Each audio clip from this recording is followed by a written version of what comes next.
Are you ready for the word? क्या आप तैयार हैं वचन के लिए? All of you will be seated. Yeah. सब लोग बैठ जाओ. सभी जन अपने स्थान पर बैठेंगे. So we are in the life of Joseph. तो हम यूसुफ के जीवन को देख रहे थे. Lot of things by God's grace we have learned. बहुत सारी चीजें प्रभु के अनुग्रह से हमने सीखी है.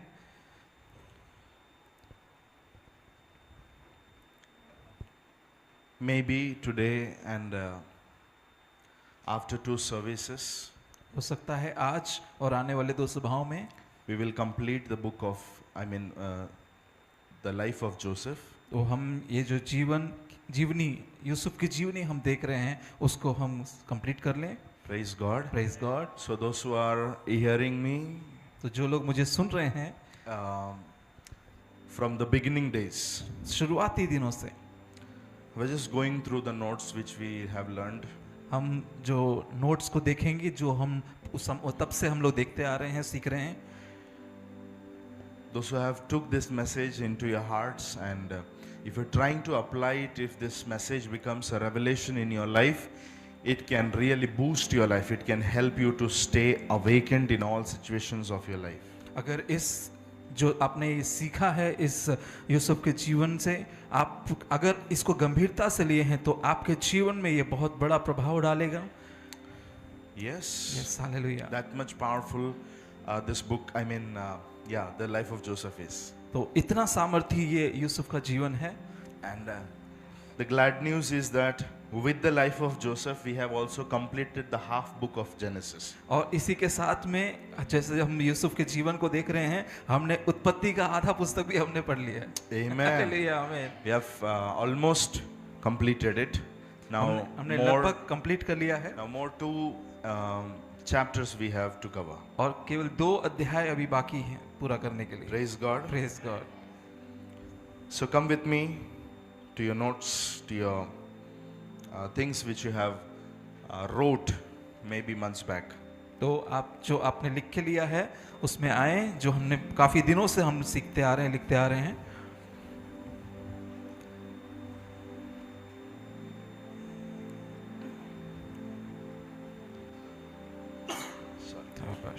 Verse 30, chapter number 37 to chapter number 50, it speaks about the life of Joseph.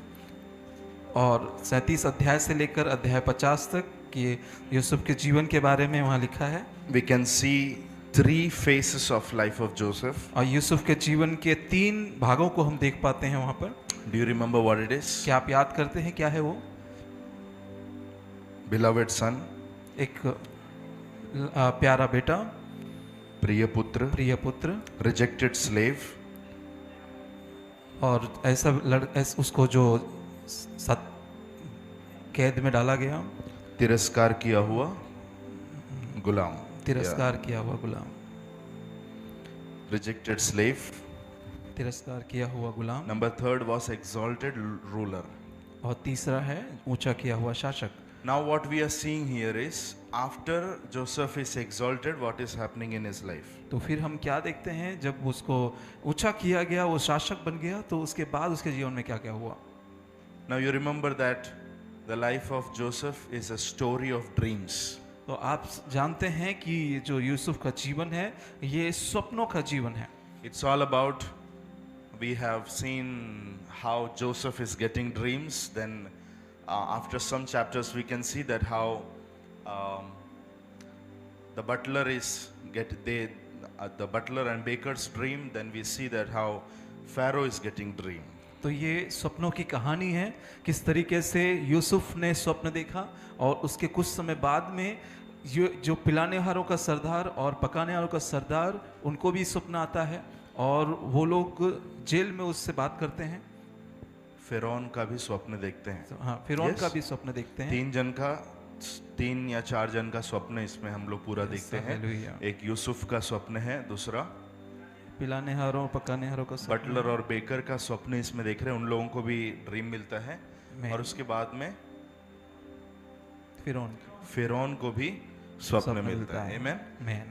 And we can see that first हम जोसेफ का लाइफ का ड्रीम देखते हैं. उस ड्रीम जैसे ही शुरू होता है उसके लाइफ में, वो वहाँ से कारागृह में जा रहा है, वहां पर उसको 2 जन का ड्रीम को इंटरप्रेट करने को मिल रहा है। बटलर और बेकर का ड्रीम को इंटरप्रेट करता है। यस मैन, उसके बाद में वो खबर कहाँ तक पहुंचती है?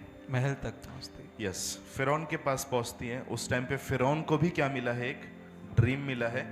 याद है वो काऊ, हेल्दी काऊ, अनहेल्दी काऊ, वो स्वप्न, फिरौन का स्वप्न वो बताता है। उस बात से फिरौन का फेवर यूसुफ के ऊपर आ जाता है। आमीन। ऐसे ये पूरे जोसेफ के लाइफ में हम लोगों को स्टोरी, 4 स्टोरीज या 4 dreams, kind of dreams we can see. And the great thing here is that Joseph is helping the other peoples dream interpreted. तो 4 सपनों को हम इस कहानी में हम देख पाते हैं, और किस तरीके से यूसुफ जो है दूसरों के स्वप्नों का अर्थ बता पा रहा है वो भी हम देखते हैं। So if we are trying to help somebody else's dream to be interpreted or to be fulfilled, it actually becomes the stepping stone in our life for our dreams to be fulfilled. तो अगर हम किसी और के सपनों का अर्थ बताने या उसके सपनों को पूरा करने में हम सहायक बन रहे हैं, तो हम उसके जीवन की वजह से, उसके वो बात के वजह से हमारे जीवन में जो स्वप्न का पूर्तिकरण है, उस स्वप्न का पूर्तिकरण के लिए स्टेपिंग स्टोन बनता है। मील का पत्थर बन रहे हैं। आमीन। It's a wonderful principle. कितना अद्भुत सिद्धांत है ये। Don't be selfish to just fulfil your dream. और आपको सेल्फिश नहीं रहना कि अपने ही स्वप्न आप पूरा करने के लिए but we are to fulfil others dream, we are to help others dream too. लेकिन हम दूसरों के सपनों में भी सहायता करना है। So anyhow, it's a story of dreams. तो जो भी हो, ये सपनों की कहानी है। Maybe in the next session I will be speaking about dreams. हो सकता है आने वाले अगले सेशन में मैं सपनों के बारे में आपसे बात करूं। If God wills, we will do that. अगर प्रभु ने चाहा तो हम ये करेंगे। Amen. आमीन। Hallelujah. Hallelujah. All right. So come with me to chapter number 49. तो मेरे साथ में आए अध्याय 49 में, 49।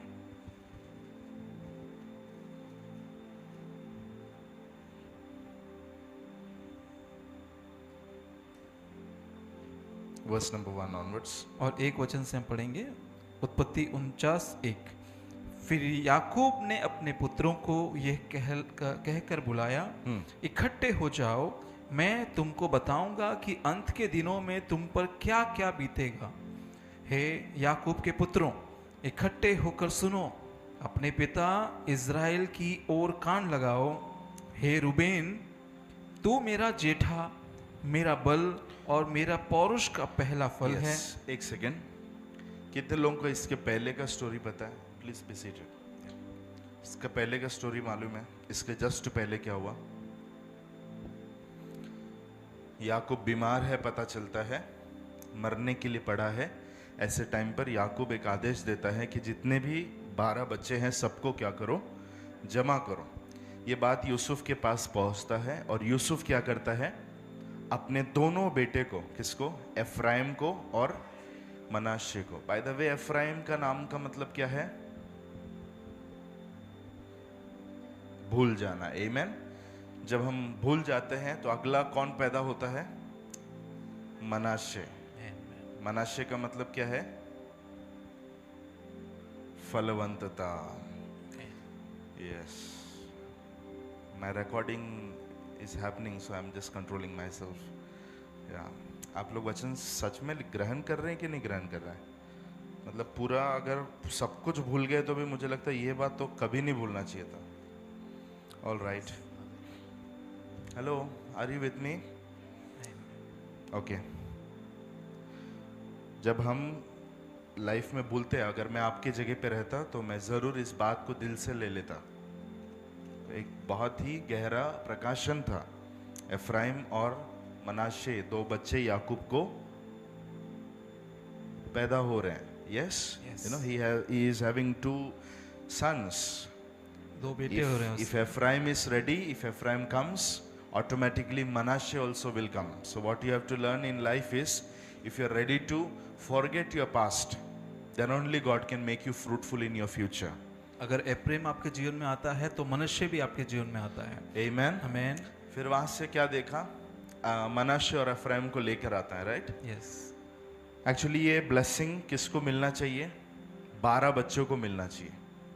याकूब ने ऐसा नहीं बोला कि यूसुफ तुम अपने बच्चों को भी, या मेरे नाती क्या बोलते हैं, नाती पोते, यस, उनको भी लेके आओ, ऐसा नहीं बोला था। लेकिन जोसेफ का एक और यहाँ पर गुण देखने मिलता है कि यूसुफ को पता है कि आज का दिन उन बच्चों के लाइफ का टर्न ओवर का दिन है। हालेलुया। आमेन। आमेन। ब्लेसिंग को मैं सिर्फ नहीं लूंगा, या 12 हम जो भाई लोग हैं वहां तक सीमित नहीं रहेगा, Yes. लेकिन नाती पोतों तक भी आना चाहिए। आमेन। तो इसके लिए देखना वहां पर मनाशे और अफ्राइम को लेकर जोसेफ याकूब के पास, अपने पिता के पास आता है। यस। तो दाहिना हाथ किसके ऊपर रखा जाना चाहिए? पहलोटे पे। पहलोटे पर या बड़े बेटे के ऊपर रखा जाना चाहिए। लेकिन वहां पर हम लोग क्या देखते हैं? छोटे बेटे के ऊपर क्या किया जाता है? रखा जाता है। यूसुफ देखता है तो उसको बुरा लगता है कि ये हमारे कल्चर के खिलाफ है, तो उसने डैडी को समझाता है, डैडी क्योंकि बुजुर्ग है, बीमारी शैया में पड़ा है, तो दिखाई वगैरह नहीं देता, शायद इसके लिए होगा।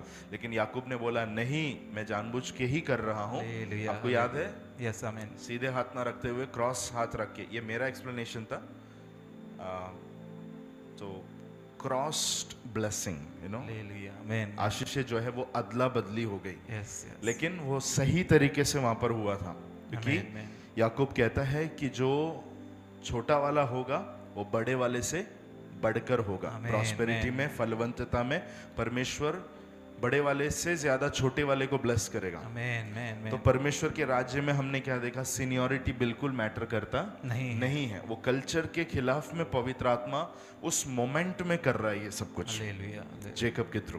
आमेन। आमेन। So if you are young one, if you are the eldest, if you are the youngest, no matter where you are now, God wills, He will surely send blessings on your life. अगर परमेश्वर चाहता है तो वो जरूर जो आपके ऊपर ट्रांसफर करना चाहता है वो जरूर आपके ऊपर करेगा। आमेन, आमेन। हालेलुया। हालेलुया। वैसे ही मसीह में भी बहुत सारे लोग, बड़े और छोटे, हम बहुत पुराने लोग हैं, हम बहुत नए लोग हैं, ऐसा एक अंतर रखते हैं। लेकिन ये परमेश्वर तक सीमित है कि वो किसको आशीष देना चाहता है। आमेन। जिसके ऊपर वो दया करना चाहता है उसके ऊपर वो दया करता है, ऐसे वचन में लिखा है। Praise God. Praise God. Hallelujah. Hallelujah. ऐसे एफ्राइम और मनाशे के ऊपर आशीष आता है। उसके जस्ट बाद में 49 अध्याय 1 से आगे, तो फिर याकूब ने अपने पुत्रों को ये कहकर बुलाया कि इकट्ठे हो जाओ, मैं तुमको बताऊंगा कि अंत के दिनों में मैं तुम पर क्या क्या बीतेगा। हे याकूब के पुत्रों। तो यहाँ पर याकूब क्या कर रहा है? पहले वचन में याकूब ने अपने पुत्रों को यह कहकर बुलाया कि इकट्ठे हो जाओ, मैं तुमको बताऊंगा कि अंत के दिनों में तुम पर क्या क्या बीतेगा। हालेलुया। क्या ये शॉकिंग लगता है आपको? आप बता सकते हैं अंत के दिनों में क्या क्या होगा? We cannot prophesy by our own. हम अपने दम पर भविष्यवाणी नहीं कर सकते हैं। लेकिन हम इधर क्लियरली देख रहे हैं कि याकूब के ऊपर होली स्पिरिट ठहरा हुआ है। इसके लिए वो क्या कर पाता है? लोगों के आगे में क्या होने वाला है वो चीजों को बताने के लिए, अपने बच्चों के लिए हमारे लाइफ में सीखना है। पेरेंटल ब्लेसिंग के अंदर फ्यूचर ब्लेसिंग रखा होता है। हालेलुया। माँ बाप का जो आशीर्वाद हमारे जीवन पर आता है उस ब्लेसिंग के ऊपर बिलीव करना है। नॉर्मली ये एक ऐसा जनरेशन है कि हम बिलीव नहीं करते, हम उसको मानते भी नहीं है, ध्यान भी नहीं दिए। लेकिन बहुत हकीकत वाली बात है। 49 में हम लोग बहुत सारी चीजें अब देखने वाले हैं। माँ बाप से आशीष लेना है। पड़ोसी को बोलो, अपने पेरेंट्स से, अपने माँ बाप से आशीष लेना है। आशीष लेना है। Hallelujah. Hallelujah. Praise God. Praise God. You have to believe in that. आपको उसमें विश्वास रखना है। क्या विश्वास करना है कि मेरे माँ बाप के द्वारा मेरे ऊपर ब्लेसिंग्स आता है। Amen. स्पोकन वर्ड्स के द्वारा होगा, लेइंग ऑफ हैंड्स के द्वारा, हाथ रखने के द्वारा, बोले हुए शब्दों के द्वारा होगा। Parental blessing can lead you into your destiny. अब यहाँ पर क्या हो रहा है? माँ बाप का या पिता का जो आशीर्वाद है वो आशीर्वाद इन सारे बच्चों को इनके डेस्टिनी की ओर लेके जा रहा है, इनके फ्यूचर में जो होने वाला है उसकी ओर लेके जा रहा है। हालेलुया। आमेन। हालेलुया। हालेलुया। वैसे ही हमारे जो स्पिरिचुअल मेंटर्स और फादर्स होते हैं उनके द्वारा भी हम अभी जहां पर है वहां से हमको डेस्टिनी में पुल करने के लिए, हमारे कॉलिंग के अंदर हमको आगे पुश करने के लिए, हमारे लाइफ के ऊपर कौन सा बुलाहट रखा हुआ है उस सब में पुल करने के लिए स्पिरिचुअल मेंटर्स और फादर्स का ब्लेसिंग बहुत ही पावरफुल होता है। आमीन। इसके लिए आज भी जैसे एक माँ बाप का आशीर्वाद लेकर लोग बाहर निकलते हैं, वैसे ही हम भी क्या करना है अपने लाइफ में, स्पिरिचुअल फादर्स हो या फिर हमारे पेरेंट्स हो, उनकी आशीषों को लेकर हम एक एक स्टेप लाइफ में आगे बढ़ना है। आमीन, आमीन। ये ईगो है, ये प्राइड है। अगर आपको ऐसा लगता है कि मुझे मेरे माँ बाप की कोई ज़रूरत नहीं, अभी आपके पास पैसे आ रहे हैं, अभी आप खड़े हो रहे हैं, आप स्थिर हो रहे हैं, तो आपको ये सब चीज़ों की ज़रूरत नहीं, ऐसा विचार कभी भी एक गॉडली विश्वासी के अंदर आना नहीं चाहिए। प्रभु में अपने माता पिता का आदर करो, ऑनर करो लिखा हुआ है। आमीन। किसमें? प्रभु में। उसका दो अर्थ है। प्रभु में तुम्हारे माता पिता, एक उसका अर्थ है तुम्हारे शारीरिक माता पिता, और दूसरे हैं तुम्हारे आत्मिक माता पिता, जो स्पिरिचुअल मेंटर्स हैं, उनका क्या करो? आदर करो। हालेलुया। हालेलुया। आपको ये वचन को लेकर समझाने के लिए बहुत सारी चीजें ओल्ड टेस्टामेंट में है, पुराने नियम में है। एलिशा जाने से पहले अपने नेक्स्ट जनरेशन के ऊपर चादर उंडेलता, आपको याद है? एलिया जा रहा है लेकिन एलिशा के ऊपर क्या कर रहा?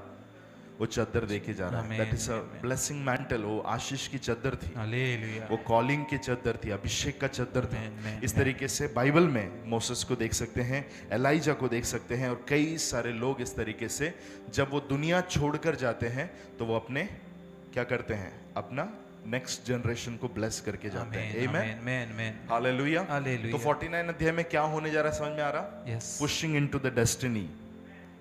अपने लक्ष्य स्थान की ओर उसको पुश कर रहे हैं। यस, हाँ। दूसरा तो वचन जल्दी।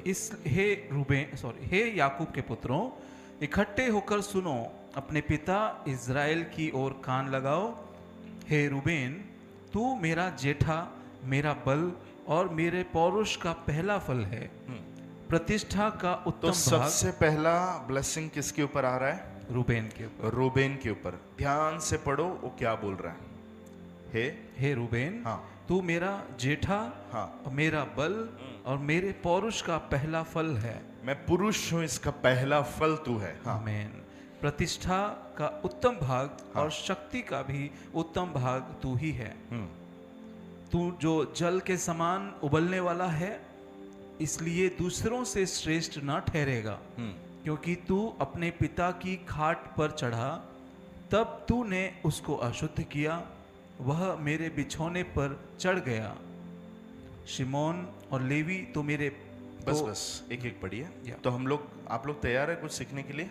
मैं आज आपको जल्दी से बताऊंगा कि इज़राइल के कितने गोत्र थे, और आप लोग जानते हैं याकूब के अभी यहाँ पर कितने बच्चे हैं? 12 बच्चे हैं।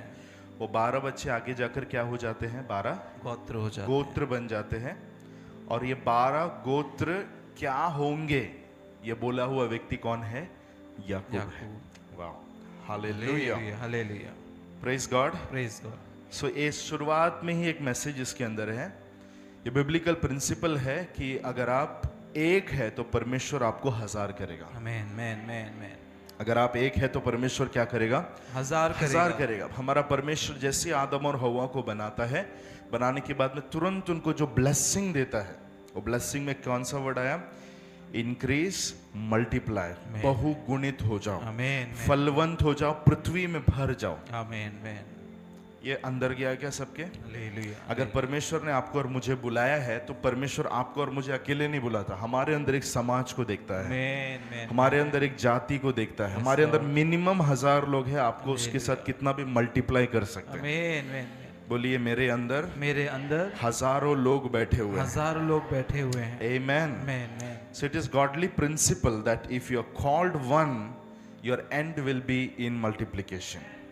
तो ये ईश्वरीय सिद्धांत है कि आप अकेले बुलाए गए हैं, लेकिन आप बढ़ने के लिए, फलवंत होने के लिए बुलाए गए हैं। Amen. Amen. श्राप दे रहा है वहां पर आदम को, हवा को, सांप को, सबको श्राप देते टाइम पर सडनली परमेश्वर बोल रहा है कि तुम ब्लेस होंगे, तुम फलवंत होंगे, तुम फ्रूटफुल होंगे।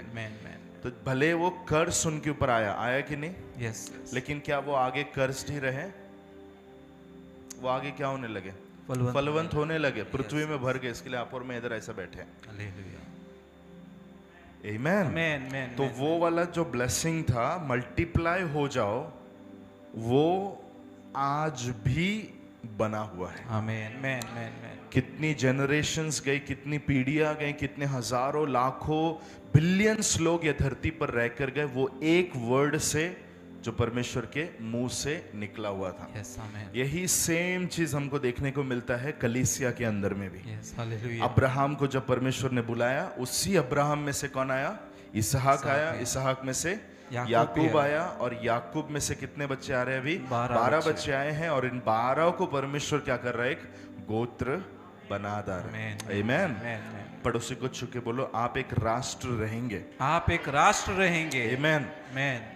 विश्वास कर सकते हैं आप लोग? Amen, amen. परमेश्वर एक नेशन में हमको कन्वर्ट कर सकता है। Hallelujah. यही याकूब को और एसाव को देखकर परमेश्वर ने बोला था, उसके माँ को देखकर बोला था, तुम्हारे अंदर 2 नेशंस बैठे हुए हैं। Amen. 2 राष्ट्र Amen. रखे हुए हैं। तुम्हारे अंदर 2 बच्चे नहीं है, 2 राष्ट्र हैं। 2 नेशंस है। क्योंकि जब परमेश्वर ने उस बच्चे के अंदर जेकब को देखा, जेकब के अंदर 12 ट्राइब्स को देखा, नेशनैलिटी को परमेश्वर ने देखा। Amen, amen, amen. आमीन। ये जो वचन हम लोग सुनते हैं, ये नोट्स में लिखने के लिए सिर्फ है क्या? नहीं, इसको क्या करने का रहता है? प्रकाशन बनाना है। इसको अंदर एक रेवलेशन बनाना और इसको कैरी करके चलना। Yes, Lord. आप समझ रहे मेरी Amen, बात? amen, amen. अभी हम लोग क्या बोलते हैं, क्लाइमैक्स में आ गए अभी। Yes, hallelujah. इसके लिए मुझे सॉफ्टली आपसे कहना है कि लाइफ में एक बात सीखना है। अभी जवानी में है, वचन कई आप लोग को भर भर कर बास्केट फुल ऑफ ब्रेड्स आप यहाँ से लेके जाते हैं। अब ये सब चीज को सुनने का सिर्फ नहीं, लेकिन उसको क्या करना है? तुरंत उसको अपने हृदय की पट्टी पे लिख के, उसको मैं कभी ये बात को भूलेगा नहीं। I will take and carry forward this word. ऐसा करोगे तब जाके ही वो वर्ड आपके अंदर मैनिफेस्ट होगा। अगर आपने सुन के भूल दिया है, कभी वो वचन आपके जीवन में कभी कार्य नहीं कर सकता। What you believe, what is in your heart, it will manifest out. Bible का सिद्धांत है, जो तुम्हारे हृदय में है वही तुम्हारे हृदय से बाहर प्रकट होता है। Yes, hallelujah. आप ध्यान देंगे आगे? Amen. कब तक ध्यान देंगे? जब तक इस पृथ्वी पे हैं। जब तक जिंदा है तब तक। Yes. कब तक ध्यान देंगे ये बात? Very good. क्या ध्यान देंगे? कभी भी एक वचन होता है, वो वचन को सीधे दिल में लेके रखना है। आप में से है कुछ लोग, मुझे मालूम है, लेकिन सब लोग वैसे होना, नहीं तो आपका लाइफ सूखा हुआ रहेगा, ऐसा ड्राई रहेगा हमेशा। जीवन में कोई भी फलवंतता नहीं आएगी। क्यों? क्योंकि ऑलरेडी परमेश्वर ने वचन भेजा है, आपने उसे ग्रहण नहीं किया। ग्रहण करने का मतलब सिर्फ आमीन बोलना है क्या? उसको अभी जैसे ब्रदर ने बोला, लाइफ में उसको एक प्रकाशन बनाना है। खाना जो हम लोग खाते हैं वो क्या होता है? खून में मिल जाता है। It becomes a part of our body, हमारे शरीर को एक हिस्सा में बन जाता है। यस, वैसे ही वचन जो अंदर जाता है वो हमारे अंदर मिल जाना है। Amen, जब वो amen, मिलेगा amen. तब उसका स्ट्रेंथ बाहर दिखाई आएगा। देता है। तो ये मैं वापस नहीं बोलेगा। अभी जो चीजें हम लोग बोलने जा रहे हैं, इसमें से जो जो पकड़ना है उसको पकड़ने के लिए रेडी रहना। तैयार है आप लोग? Come on. Reuben, you are my firstborn, my might and beginning of my strength, the excellency of dignity and the excellency of power. Unstable as water, you shall not excel. इसके पहले आप लोग note करके ले सकते फटाक से कि कितने बच्चे थे और उनका नाम क्या था। Hallelujah. जल्दी से लिखेंगे, टाइम नहीं अपने पास। Number 1 Reuben, Reuben, number 2 Simeon, शिमोन,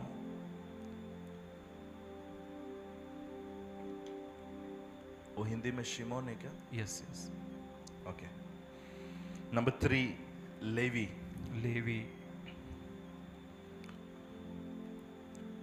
नंबर 4 जूडा, यहूदा,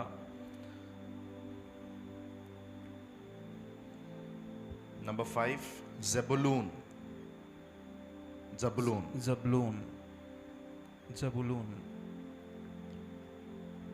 number 6 Issachar, Issachar, Issachar, Issachar,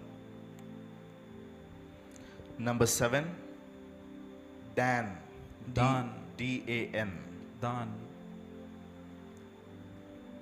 number 8 Gad, GAD, Gad, Number 9, Asher. Asher,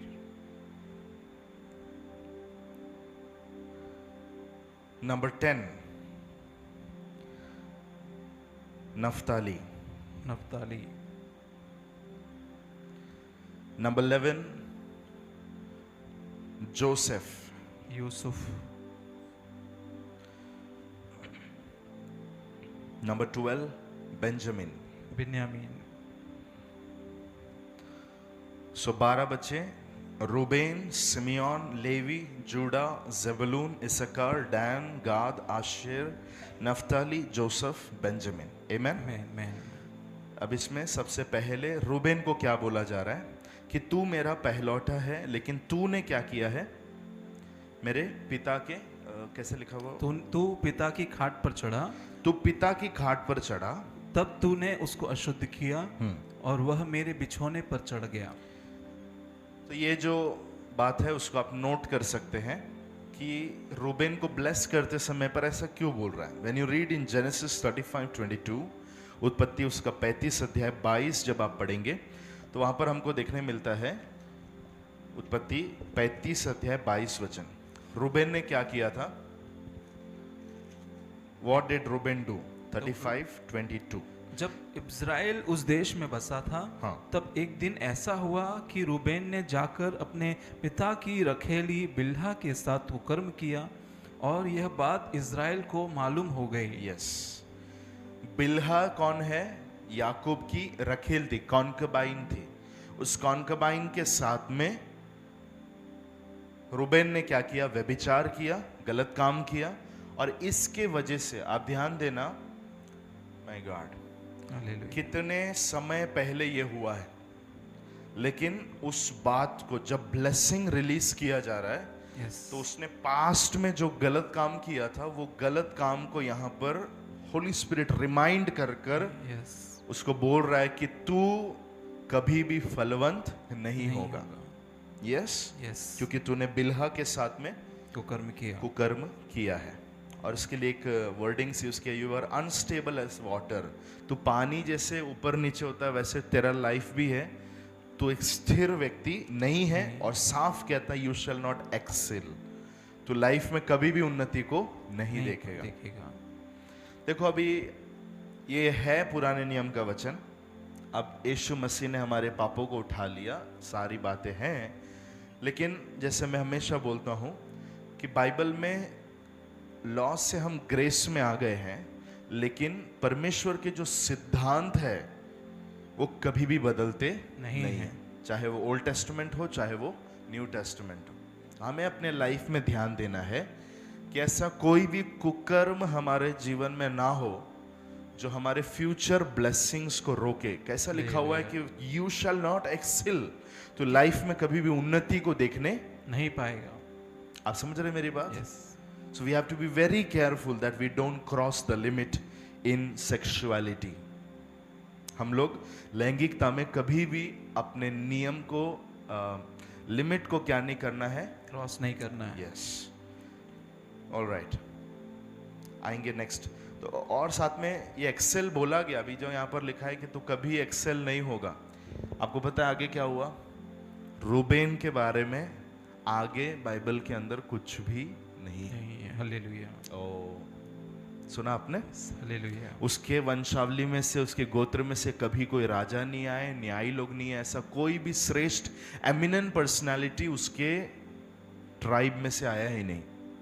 इसके लिए परमेश्वर का वचन यीशु मसीह ने कहा, जो कोई पीछे है वो आगे किया जाएगा, और जो कोई आगे है वो एकदम पीछे किया जाएगा। ये है जेठा, लेकिन इसका नामो निशान आगे नहीं है।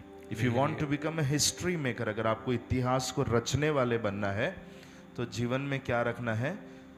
सेक्सुअल प्यूरिटी कीप करना। बोलो, क्या बोलते हैं? लैंगिक पवित्रता रखनी है। बोलिए, लाइफ में अगर एक्सेल होना है, जीवन में अगर ऊंचा जाना है, अगर ऊंचाई के ऊपर आना है, तो सेक्सुअल प्यूरिटी को मेंटेन करना बहुत जरूरी है। आमीन, आमीन।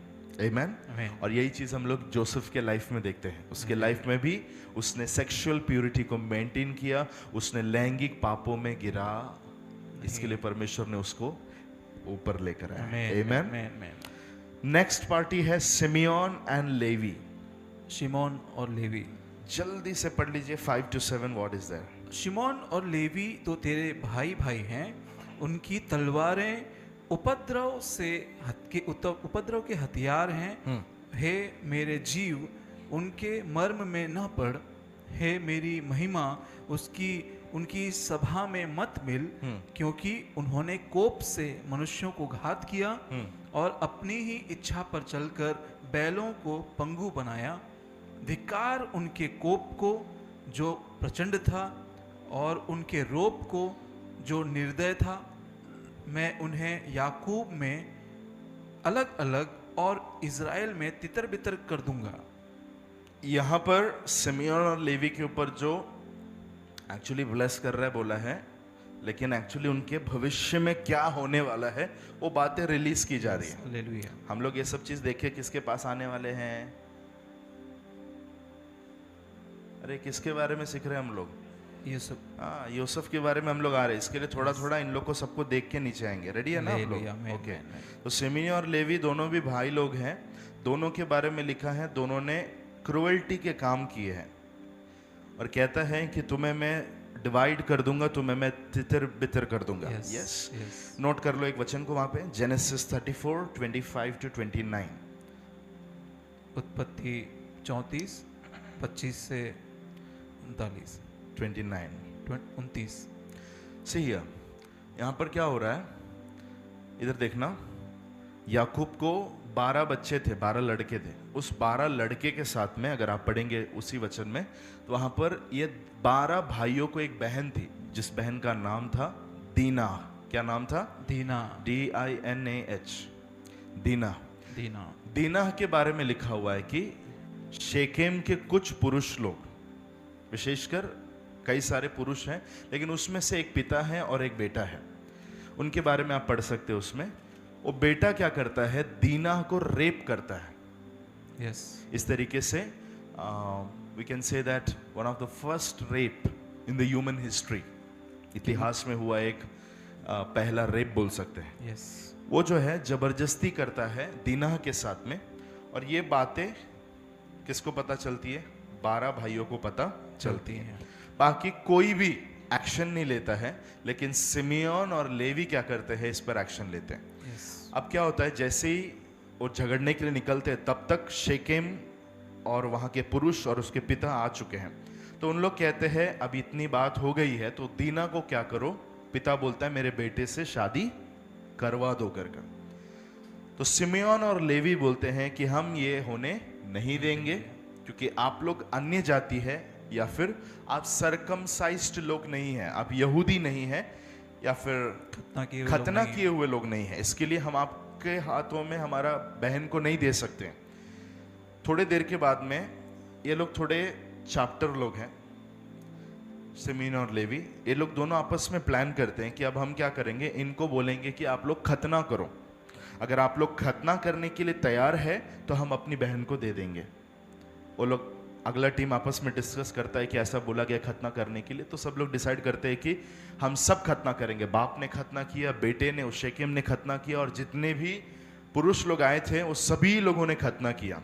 अब खतना कर आने के बाद में जैसे ही वो लोग दीना को मांगने के लिए खड़े, विवाह के लिए, दे भी दिया जाता है। उसके जस्ट 3 दिन के अंदर हम पढ़ सकते हैं कि सिमियोन और लेवी जाकर क्या करते हैं, जितने भी पुरुष लोग हैं सबको मार डालते हैं। समझ रहे हैं आप लोग? सबको क्या कर दिया? मार डालते, खत्म कर दिया। अब ये वाला बात भी याकूब के मन के अंदर से होली स्पिरिट रिवाइंड कर रहा है कि इनके हाथ में कुटिलता है। राइट? कैसा लिखा है? कोप की तलवार है। Cursed be their anger, इनके अंदर क्रोध है, इनके अंदर गुस्सा है, और for it is cruel। अब इसमें बहुत सारी चीजें हैं। उनका जो क्रोध है वो दुष्ट है। Are you with me? उनके रोष निर्दय है। निर्दय है लिखा है। I will divide them in Jacob and scatter them in Israel. और मैं याकूब को अलग अलग करके इज़राइल में तितर बितर कर दूंगा। सो यहाँ पर ये दोनों रूबेन, सिमियोन और लेवी को देखकर हमें सीखने मिलता है पास्ट में किए हुए जो सिंस है दे कैन हॉन्ट अस, वो हमारा पीछा कर सकते हैं और वो हम पर अटैक कर सकते हैं। लेकिन आप लोग यीशु के ऊपर अगर विश्वास करते हैं तो हमारे पास्ट सिंस को डील किया गया है। आमीन। खुशी है आप लोगों को। हालेलुया। इतना बड़ा काम कुछ नहीं किया रहेगा, लेकिन लाइफ में अगर कुछ भी गलत हुआ है तो वो सबको परमेश्वर ने वाइप आउट कर दिया यीशु के क्रूस के द्वारा। लेकिन आगे को हमने ध्यान देना है कि ये चीज हमारी लाइफ में कभी होना नहीं चाहिए। जो यहाँ पर लिखा हुआ है, तो क्या सच में याकूब और इज़राइल में वो डिवाइड किए गए हैं? उसके लिए जस्ट आप नोट कर सकते हैं नंबर्स 1:23, गिनती 1:23, नंबर्स 26:14, गिनती 26:14। ये दोनों वचनों को अगर आप देखेंगे तो नंबर्स 1:23 में लिखा हुआ है, those who were numbered of tribe of Simeon were 59,300। कितने लोग थे सिमियोन के गोत्र के? शिमोन के गोत्र के गिने हुए पुरुष 59,300 थे। आपको पता है जब इजरायली लोग विल्डरनेस में से जा रहे थे 2 बार जनगणना हुआ था। कितने बार? 2 बार सेंसस हुआ था 2 बार। तो पहला जब जनगणना हुआ तो सिमियोन और लेवी के जब गोत्र के लोगों को गिना गया तो कितने थे? याद रखें 59,300। 26 के 14 में सेकंड सेंसस में these are the families of Simeonites 22,200 only। कितने हो गए वो लोग? 22,200 22,200 रह गए। तो क्या हो गया? ये जंगल के अंदर वो सभी लोग स्कैटर हो गए, फ्रूटफुल नहीं हो पाए।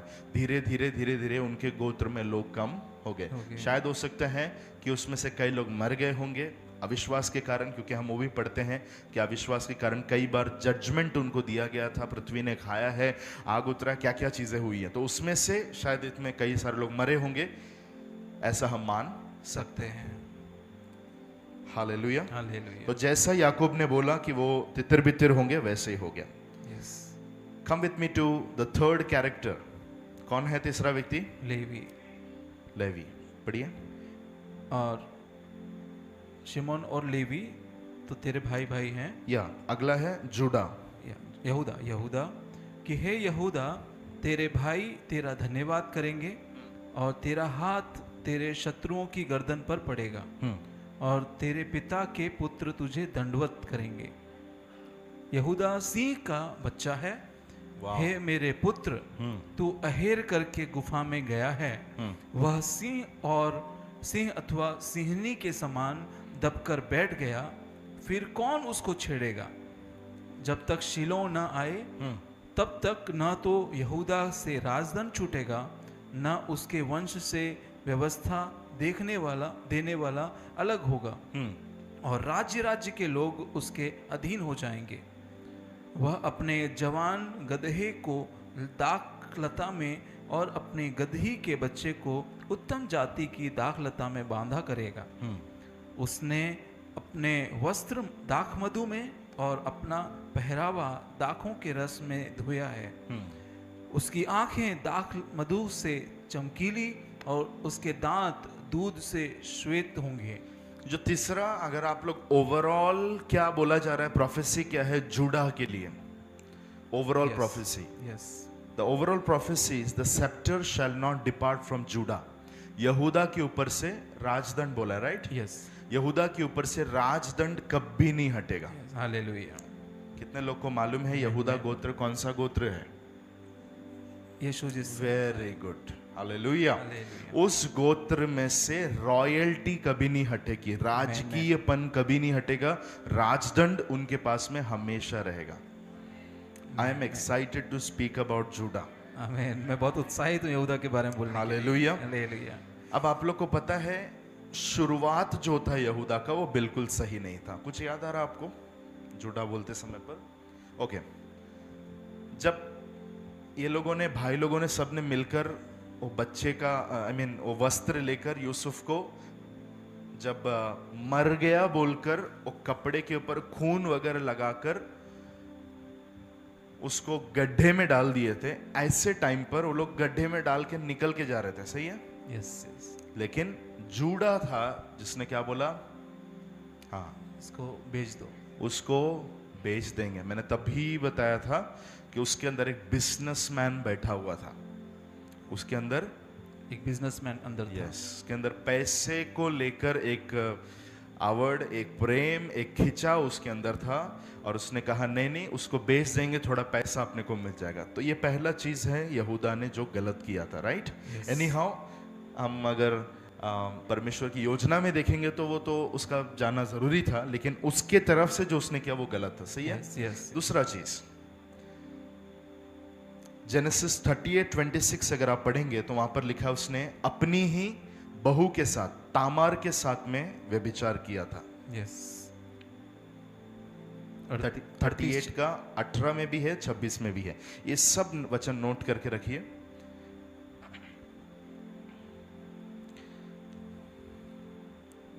यस, 26, या आप लोग बाद में पढ़ सकते हैं। तो वहां पर हम लोग क्या देख रहे हैं? दूसरा चीज जो उसने गलत किया था। तीसरा, और कुछ याद आ रहा आपको? जब बेंजामिन को वहां पर रख दिया था, यस, ऐसे टाइम पर सब्स्टिट्यूट कौन बना था? यहूदा। वेरी गुड, कौन बना था? यहूदा। बेंजामिन को जाने दिया क्योंकि वो पिता का लाडला है। यहूदा बोला कि मैं यहाँ पर मिस्र में रुक जाता हूँ, बेंजामिन चला जाता है। तो उसने वो एक चीज, अच्छा कैरेक्टर उसने दिखाया कि वो अपने भाई के लिए सब्स्टिट्यूट बना। एनी हाउ, लेकिन ओवरऑल इतनी सारी चीजें देखने के बाद में हम कभी सोच नहीं सकते हैं कि यहूदा गोत्र कभी इस तरीके से फ्लरिश होगा, right? Hallelujah, yes. What we see here is God's undeserving favor.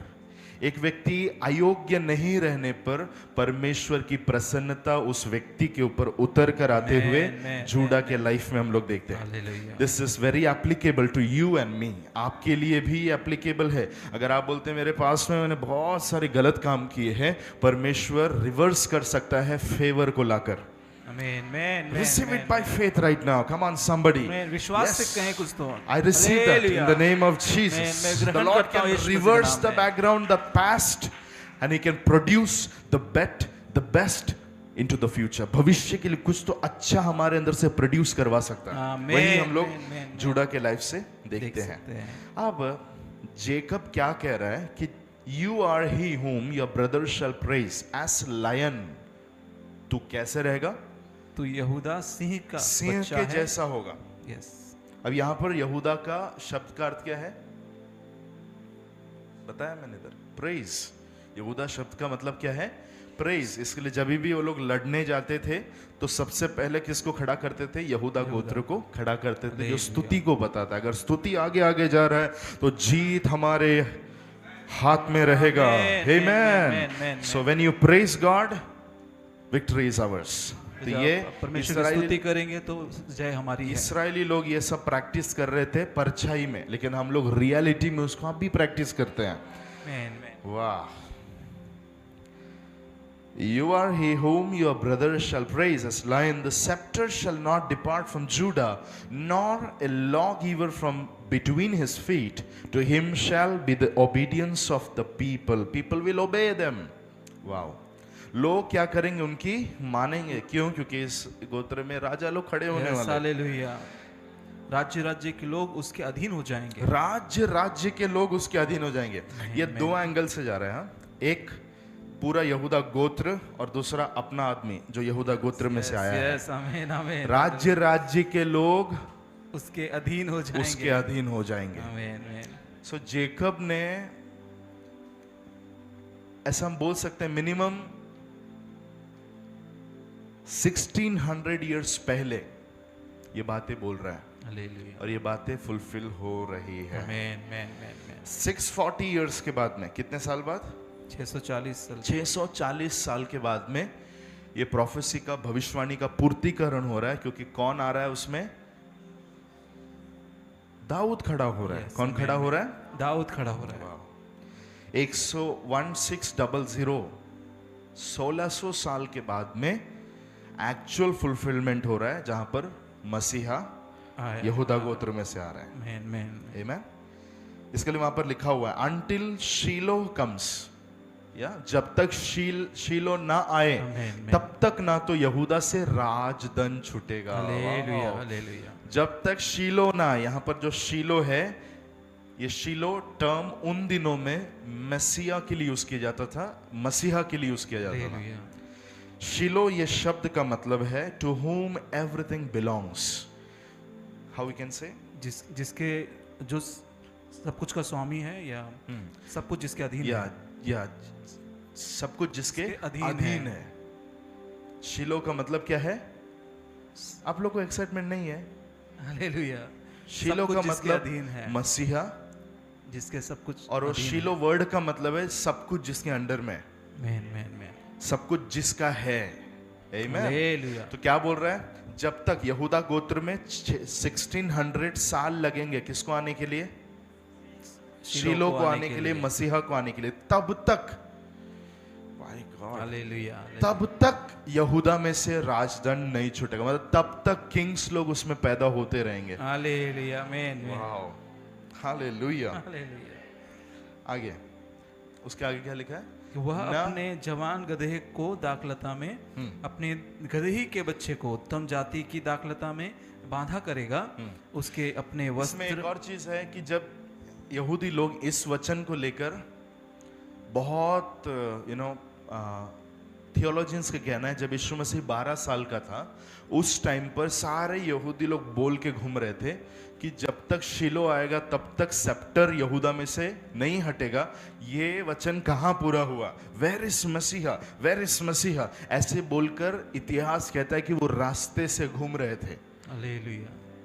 ऐसे टाइम पर यीशु मसीह 12 साल का था, मंदिर में खड़े होकर यस। बड़े बड़े लोगों से राज्य की बड़ी बड़ी बातें बोल रहा था। Man man man man man.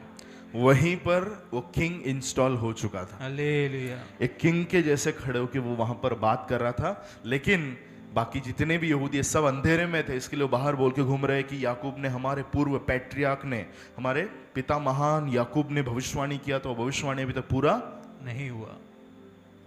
तो हाथ उठा के बोले, प्रभु मुझे आपको पहचानने के लिए मेरी आंखें खोली है। प्रभु मुझे आपको पहचानने के लिए मेरी आंखें खोली है। Come on, pray that prayer प्रभु आपको पहचानने के लिए मेरी आंखें टू खोली नो है। यू मोर, आपको और अधिक जानने के लिए। Reveal yourself more to me Jesus, अपने आप को मुझ पर और अधिक प्रकट करें यीशु राजा, इन जीसस नेम, यीशु मसीह के नाम। आमेन, आमीन। हालेलुया। हालेलुया। उसने अपने वस्त्र दाखमधु में और अपना पहरावा दाखों के रस में धोया है। इसका मतलब क्या है कि यहूदा जो गोत्र था, उस गोत्र को जब जमीन बांटा गया था, जब लैंड बांटा गया था, उस टाइम पर जुड़ा ट्राइब को ऐसा भूमि मिला था, जुडाह को, JUDAH, यहूदा राज्य को, जहां पर सबसे ज्यादा दाखमधु प्रोड्यूस होता था। Amen. Amen. It was the great wine growing country. जुड़ा आगे जाकर एक दाखमधु उत्पन्न करने वाला बहुत बड़ा देश बन गया। यस। सो हमने अभी तक किस किस को देखा? जल्दी से किसको देखा? रूबेन को देखा, सिमियोन को देखा, लेवी को देखा, यहूदा को हमने देखा। Next is ज़ेबुलून। 13 वचन। ज़बूलून समुद्र के तीर पर निवास करेगा, वह जहाजों के लिए बंदरगाह का काम देगा, और उसका परला भाग सीदोन के निकट पहुंचेगा। It says Zebulun shall dwell by the haven of the sea. He shall become a haven for ships and his border shall adjoin Sidon. एक वचन लिखे रखिए, पहला इतिहास chapter number 12 and verse number 33. पहला इतिहास 12 वचन, 12 अध्याय और उसका 33 वचन। वहां पर हम लोग देख सकते हैं ज़ेबुलून जो था वो दाऊद के लिए बहुत विश्वास योग्य था। ज़ेबुलून गोत्र दाऊद के लिए बहुत विश्वास योग्य था, क्योंकि ज़ेबुलून में से कई सारे सोल्जर्स लोग दाऊद को युद्ध के लिए दिए जाते थे। हालेलुया। हालेलुया। और साथ में जैसे लिखा हुआ, he shall become a haven for ship, कि वो जहाजों के लिए बंदरगाह का काम देगा। जहाजों के लिए बंदरगाह का काम देगा। इसका मतलब क्या है? इसका मतलब यह है कि इनको जब जमीन बांटा गया उस टाइम पर समुंदर के किनारे का भाग इनको दिया गया था। समझ रहे? हालेलुया। तो ज्यादातर जो पोर्ट है वो जबूलून देश में था। और आपको याद होगा यीशु मसीह भी जबूलून के देश में से होकर प्रचार करने के लिए जाता था। ऐसे हम पढ़ सकते हैं, जो नदी का किनारा था। ये पूरा हुआ कि नहीं हुआ? Yes yes. बोलो एक एक शब्द एक एक शब्द जो परमेश्वर के मुंह से निकलता जो है परमेश्वर के मुख से निकलता है जरूर पूरा होता है। जरूर पूरा होता है। हालेलुया। हालेलुया।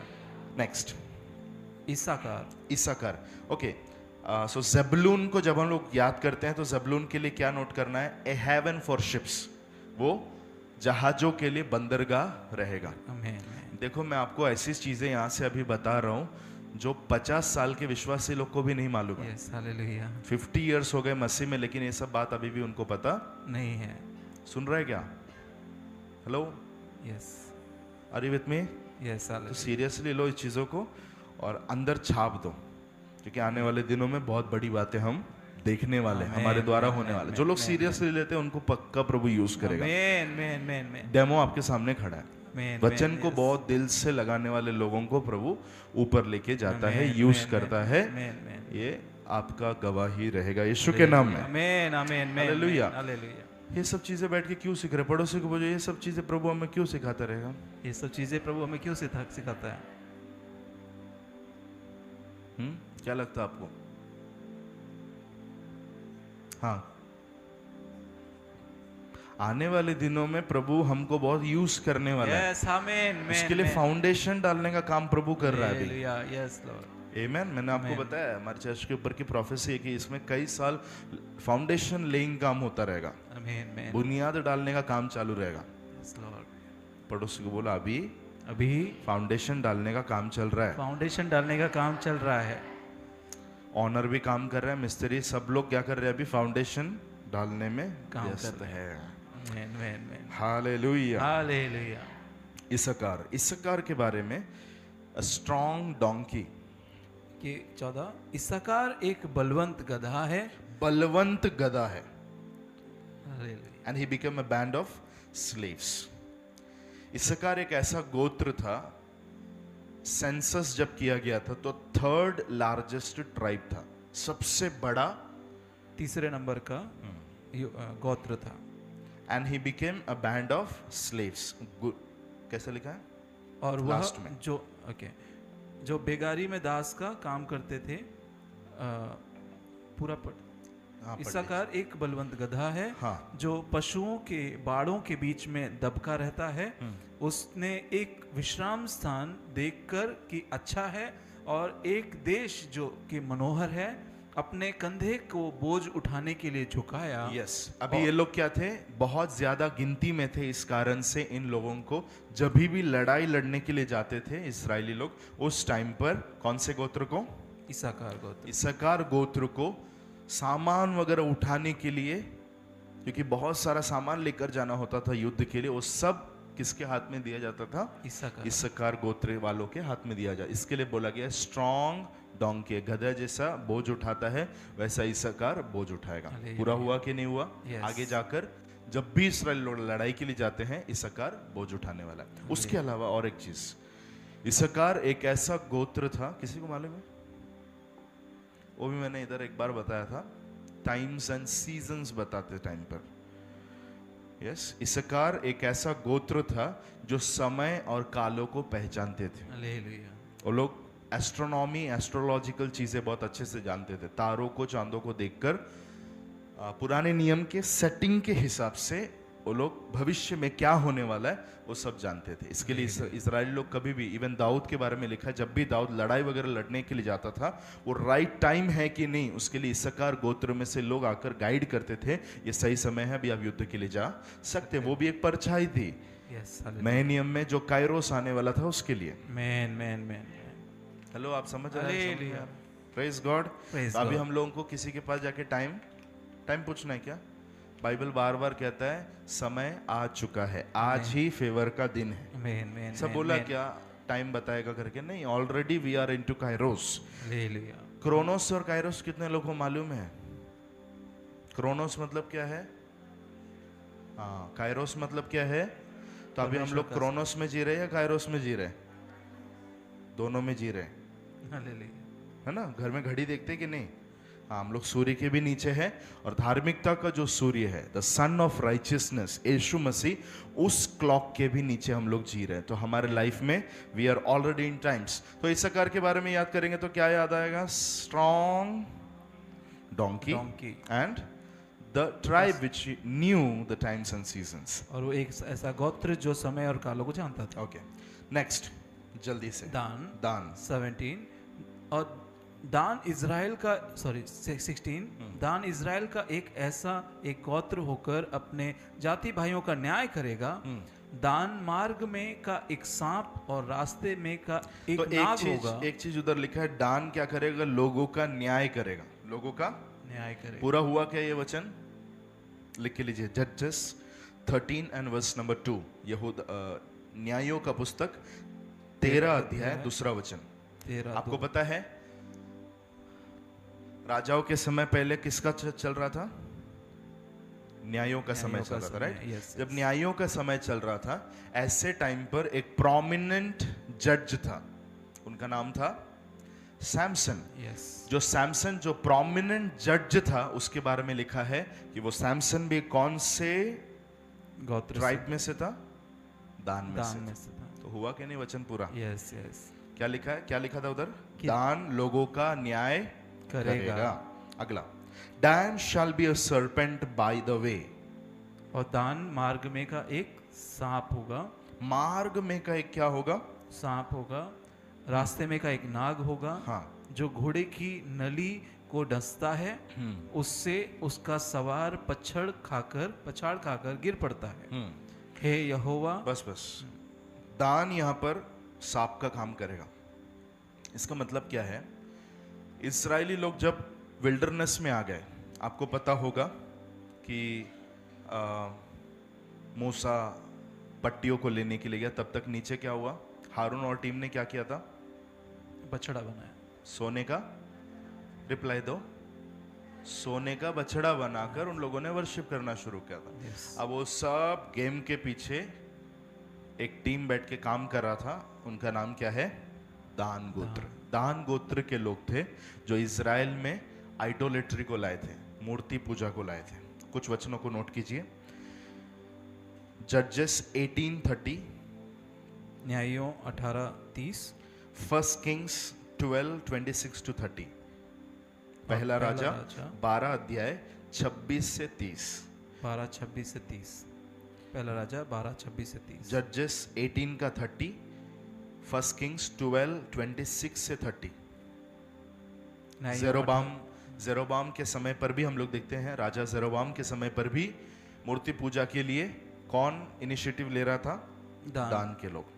आमोस 8 का 14, आमोस 8:14, बाद में लिखा है दान जो है, जहां दानवासी रहते थे, वहां का पूरा रीजन आइडल का बन गया। The whole land was known for idolatry. और पूरा वो स्थान आज मूर्ति पूजा के लिए जाना गया। समझ में आ रहा है? सांप ढसेगा, इसका मतलब क्या है? कैसा लिखा था? सरपेंट बाय द वे, सांप रहेगा और वो क्या करेगा? घोड़े को ढसेगा, लोग सब गिरेंगे। तो लोगों को सबको गिराने के लिए किसका इस्तेमाल होगा? दान का इस्तेमाल होगा। और एक चीज आपको बताऊं, मैन। कितने लोग जानते हैं मसीह विरोधी आने वाला है, एंटी क्राइस्ट? Yes yes. आप जानते हैं यीशु, वो भी मैंने यहाँ पर सिखाया है, यीशु मसीह का आगमन होगा, जिसको रैप्चर बोलते हैं। चर्च उठा लिया जाएगा। उसके बाद में चर्च में धरती पर क्या होगा? कितने साल के लिए? 7 साल के लिए क्या होने वाला है? महासंकट का समय रहेगा। उस महासंकट के समय में फर्स्ट 3.5, जैसे 3.5 साल पूरे होंगे। मसीह विरोधी का आत्मा आज भी है, जो डिनाई करता है कि यीशु मसीह परमेश्वर का पुत्र है, मानता नहीं कि परमेश्वर का पुत्र है। आज वो स्पिरिट में है, लेकिन जब कलीसिया यहाँ से उठा ली जाएगी, उस टाइम पे जो लोग यहाँ पर बचे रहेंगे, उन सबको मैं मसीहा हूँ बोलकर, आने वाला मसीहा मैं हूँ बोलकर वो लोगों के सामने प्रत्यक्ष होगा, चिन्ह और चमत्कार दिखाएंगे, सारी चीजें होगी, बहुत अच्छे से चलता रहेगा। याद है 3.5 साल।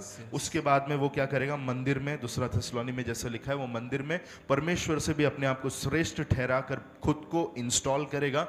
और उसके बाद में पृथ्वी पर अकाल और जो अभी युद्ध हो रहे हैं इसका सबका 1000 टाइम्स ज्यादा ये धरती पर सब कुछ शुरू हो जाएगा। उसके लिए जो मसीह विरोधी है, नंबर 1 माना जाता है कि वो यहूदियों में से ही रहेगा। समझ रहे? हालेलुया। इसराइलियों में से ही रहेगा, मराठी नहीं रहेगा। आप समझ रहे? यस, गुजराती नहीं रहेगा। किधर से रहेगा वो? सीधा इजरायलियों में से रहेगा। अब इज़राइल में से कौन से गोत्र में से रहेगा? माना जाता है दान में से रहेगा। यस। दानियल 11:37, दानियल 11:37, जरमाया 8:16। यिर्मयाह 8:16। ओके। और एक चीज दान के बारे में जानना आपको। यस। दान जब धरती पे था, मतलब फिजिकली जब दान थे, तब उस टाइम पर लोगों को, सबको मूर्ति पूजा में खींच के लोगों को जीवित परमेश्वर से अलग कर रहे थे। एंटी क्राइस्ट अगर उसमें से आता है, उसका भी लक्ष्य वही है। हाँ या ना? यस। अब धरती पे इतना सब कुछ करने के बाद में दान के साथ में क्या होगा? क्या दान गोत्र के लोग स्वर्ग में जाएंगे? एक सवाल है ना। हाय उस पर जो ठोकर का कारण बनता है, उसके ऊपर चक्की का पत्थर सब लेके उसके गले में बांध के उसको सीधा समुद्र में अरेबियन सी में डाल डालने के लिए वचन में लिखा है। सही है? यस। तो इसमें के साथ क्या होगा? 2 वचन आपको दे रहा हूं। रेवलेशन चैप्टर नंबर 7, थोड़ा साइड में नोट करना आप कौन से बात के लिए कौन सा वचन लिख रहे हैं। रेवलेशन 7:5-8, प्रकाशित वाक्य 7 अध्याय 5 से 8। प्रकाशित वाक्य 7 अध्याय 5 से 8। उधर हम लोग क्या देखते हैं? 1,44,000 लोग यहूदियों में से निकल रहे हैं। सही है? यस। तो 1,44,000 लोग जो यहूदियों में से उस टाइम पर जाने के लिए रेडी रहेंगे, उसमें दान का नाम नहीं है। अगर आप उसको पूरा पढ़ेंगे 5-8, सही है? यस। या वहां पर दान गोत्र का जिक्र नहीं। बाकी सारे गोत्र के लोग जाने के लिए रेडी है, लेकिन दान गोत्र के लोग रेडी नहीं है। एजेकियल 48 अगर आप पढ़ेंगे, एजेकियल 48 उसका पहला वचन से आगे पढ़ेंगे, there you can see that in millennium, Ezekiel 48 जो है वो 1000 वर्ष का राज्य है। कितने वर्ष का? 1000 वर्ष का। कितना लोग को मालूम है ये भी? यस। यीशु आएगा, चर्च को लेके जाएगा, 7 साल क्या होगा? महासंकट का समय। उसके बाद यीशु का सेकंड कमिंग होगा, यीशु का पुनर्आगमन जिसको कहते हैं न्याय के लिए। जब वो धरती पे आएगा, वो सब कुछ होने के बाद में क्या रहने वाला है धरती पे? 1000 वर्ष का समय मिलेनियल रहेगा, 1000 वर्ष राज्य, जहां पर यीशु ने कहा तुम मेरे साथ में इसी धरती पर बैठकर यहूदियों के इजरायलियों के 12 गोत्रों के सिंहासनों पर बैठकर तुम मेरे साथ में यहूदियों पर क्या करोगे? राज्य करोगे। तो वो जो सीजन है, वो सीजन में अगर आप एजेकियल 48:1 पढ़ेंगे तो वहां देखने मिलता है दान गोत्र हाजिर है।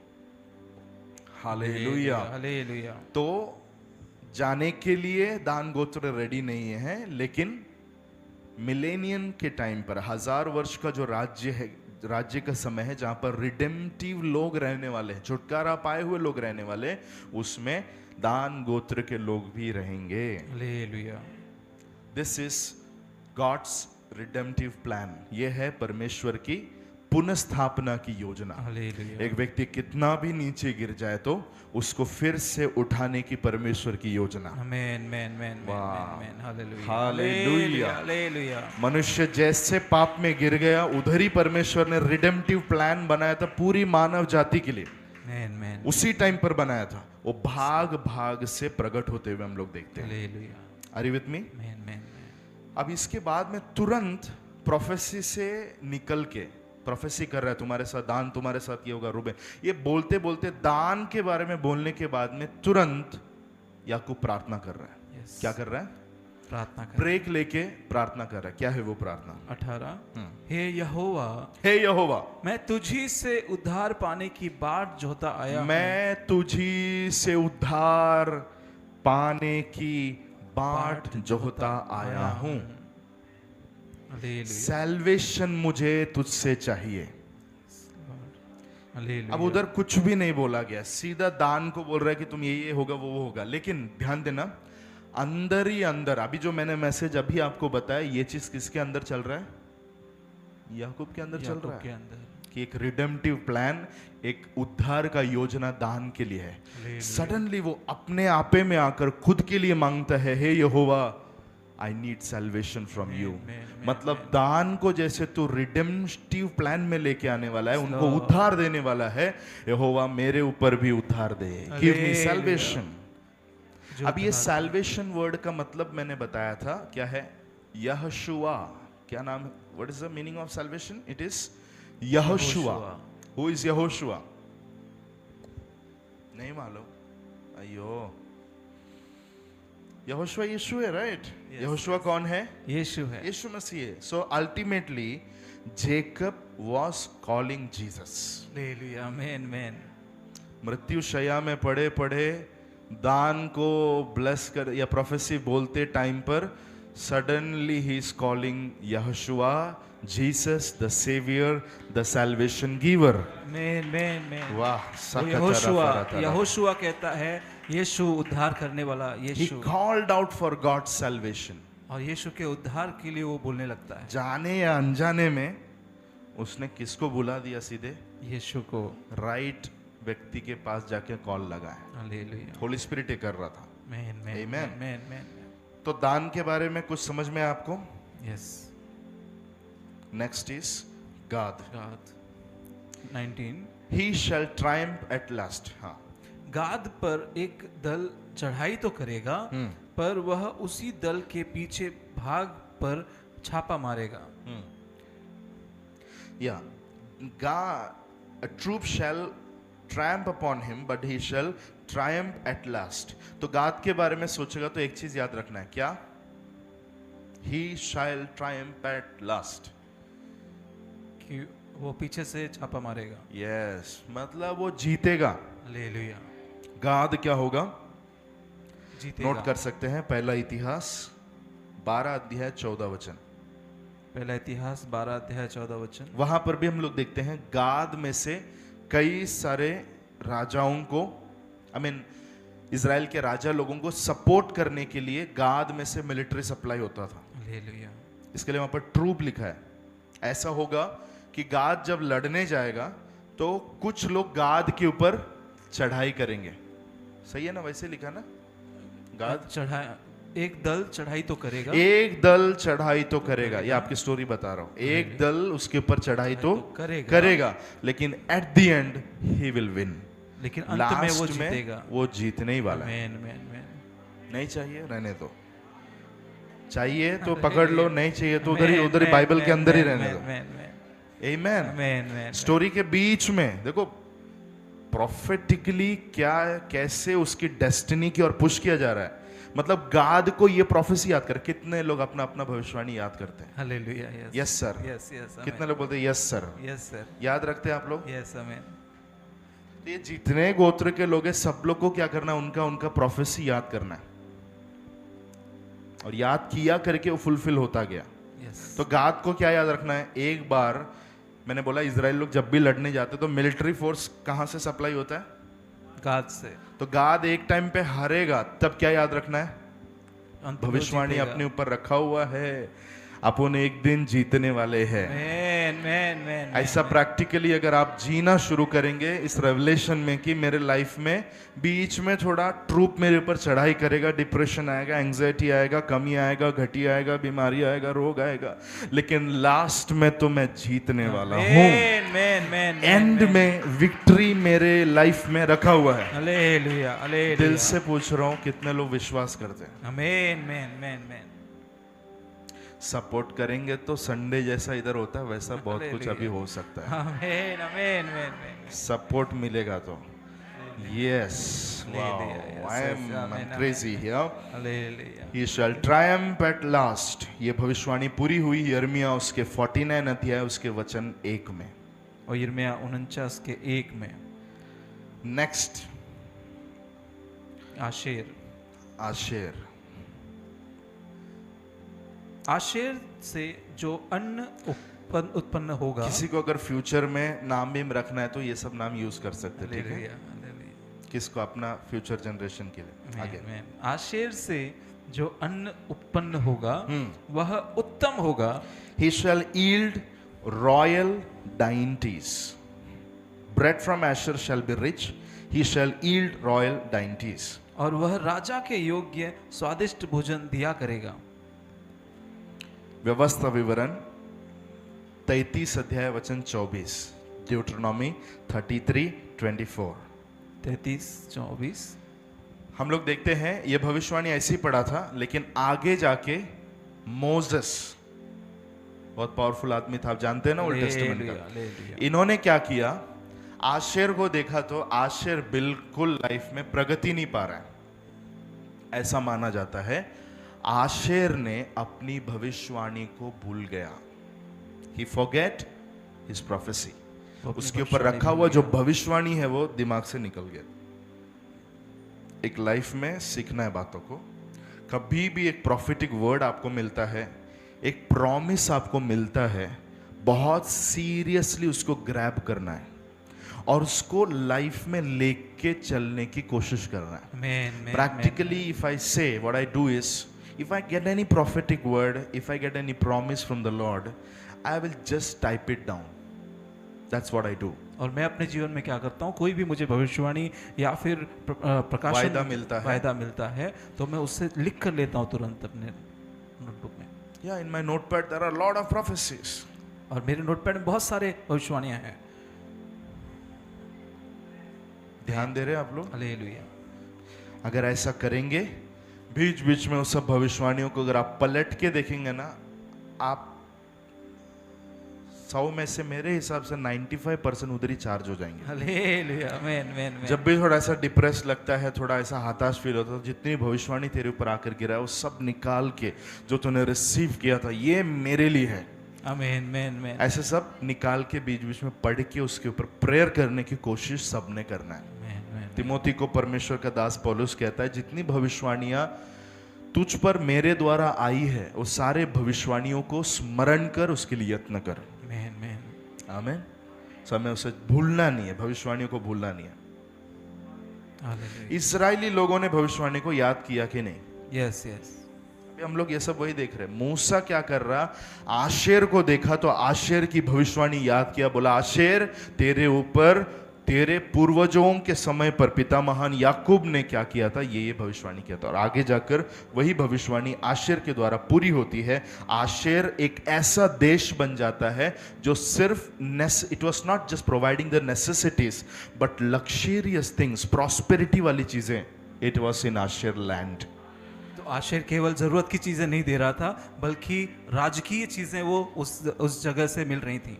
यस, इसके लिए ही शैल यील्ड रॉयल डाइंटीज, इसलिए लिखा है कि वो राजा के योग्य स्वादिष्ट भोजन दिया करेगा। तो मूसा ने वो भविष्यवाणी याद रखा और उनको याद दिलाया। आमीन आमीन। कोई याद दिलाने के लिए नहीं है, खुद से याद रखो। हालेलुया। समझ में आ रहा है? आमीन आमीन। नेक्स्ट, अगला नफ्ताली। नप्ताली 21। नप्ताली एक छोटी हुई हिरनी है, वह सुंदर बातें बोलता है।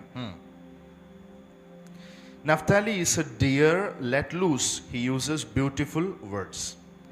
नफ्ताली के लिए एक लाइन याद रख सकते हैं, he gives godly words. Naftali के अंदर से ईश्वरीय शब्द बाहर निकलते हैं। हालेलुया। वाह, रिसीव करे इसे। आमीन आमीन आमीन। ये एक एक भविष्यवाणी उधर एक एक पार्टी के लिए था, लेकिन ये बाइबल में मेरे पास आ गया, इसके लिए Amen, पूरा आमीन you आमीन can आमीन। suck it up fully in the name of Jesus. ऐसे पूरा पूरा- मेरे लिए बोल के आप उसे ले सकते हैं। आमीन आमीन। रूबेन के लिए जो कैंसिल था उसको मैं हटा देता हूँ, सिमियोन और लेवी का वो मैं हटा देता हूँ, जो जो चाहिए वो सब कुछ इसमें से आप ले हालेलुया। सकते हैं। आमीन आमेन। आमीन आमीन। सो नफ्ताली के मुंह से सुंदर शब्द निकलेंगे। अब नफ्ताली के लिए डियर लेट लूज बोला गया, इसका मतलब क्या है? If you read Matthew 4:12 to 16, मत्ती 14 16 12 से 16। नफ्ताली देश के बारे में यीशु कहता है ये एक समय पर अंधकार में था, लेकिन how it is written, the people who sat in the darkness have seen a great light, upon those who sat in the region and shadow of death light has dawned. जो लोग अंधकार में बैठे हुए थे उन लोगों ने एक बड़ी ज्योति को देखा। कहाँ के लोगों ने? नफ्ताली के देश के लोगों ने। हालेलुया। कभी पूरा हुआ? यीशु के यीशु के टाइम टाइम पर पे। जितनी भी हिरनियां बंद पड़ी थी अंधकार में, उन सबको रिलीज किया गया, लेट लूज किया गया। आमेन। आमेन। और नफ्ताली एक ऐसा जगह था जहां से यीशु मसीह ने ज्यादातर प्रीचिंग्स किए हैं। हालेलुया। आमेन। यीशु की मिनिस्ट्री 3.5 इयर्स की मिनिस्ट्री को अगर आप पढ़ेंगे तो यीशु बार बार नफ्ताली के देश में से कुछ कुछ चीजें बोलता है, नो, प्रीचिंग्स देता है, टीचिंग्स देता है। तब कौन सी भविष्यवाणी पूरी हुई? नफ्ताली में से सुंदर बातें निकलेंगी। चाहिए आपको? आमेन। हाथ उठा के प्रार्थना कीजिए, प्रभु ये वर्ड को मैं रिसीव करता हूँ, मेरे अंदर से भी ब्यूटीफुल वर्ड्स बाहर आएंगे। यीशु मेरे में से होके बात करेगा। Jesus will speak through me, the Holi spirit will speak through me. Lord, I practically receive this word, personally receive this word for my life. मैं अपने जीवन के लिए इसे ग्रहण करता हूँ। आमेन। वाह, थैंक यू। हालेलुया। हालेलुया। से I am a Naftali. Amen. Declare it with your faith, मैं एक नफ्ताली हूँ। मैं एक नप्ताली हूँ। आमेन। आमेन। अगला है यूसुफ। पढ़िए अभी। इस व्यक्ति के लिए 22 से लेकर 26 तक बात हो रही है। कितनी बात हो रही है? 22, 23, 24, 25, 26। मैक्सिमम बातें 12 लड़कों में से किसके लिए बोला गया था? यूसुफ के लिए। मतलब खास था कि नहीं? यस। पढ़िए।